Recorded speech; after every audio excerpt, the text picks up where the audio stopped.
Icon is known for producing obsessively rebuilt classics that are reinterpreted for modern tastes. Shockingly, its latest project marks the first time it has ever worked on a Chevrolet Suburban, and it's calling it the 1970 Reformer. In the history of Icon, this Suburban has been one of my favorite truck builds for a variety of reasons, said Jonathan Ward, Icon founder and CEO. According to Ward, the build was inspired by the work Ludwig Mies van der Rohe, a European designer and architect who worked with steel and glass, and took a less is more approach. Ironically, a look under the hood reveals that the Suburban's performance is anything but minimalistic. Power comes from a Nelson Racing Engine's twin-turbo Alien LS427 engine, which produces 1,000 horsepower 746 Icon says that in addition to the power, it wanted bulletproof reliability. They claim that the engine is perfectly comfortable idling in traffic with the air conditioning on.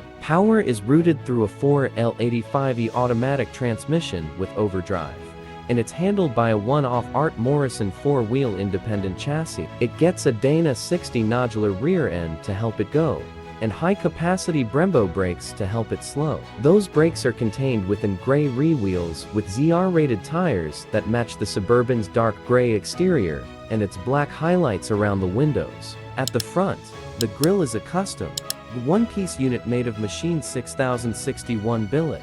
The customization went so far that this three-door Suburban now has a fourth door. Initially built with just one rear door, a safety measure intended to only allow kids to exit on the curb side of the vehicle, the customer asked for a fourth door, and they got it. As a result of all that work and creative stretching, the 1970 Reformer ain't cheap. All in, the build cost $1.1 million. If you're interested in seeing it in the flesh, it will be making its public debut at the Icons of Design showcase on November 19th at the Hagerty Garage plus Social Van Nuys location.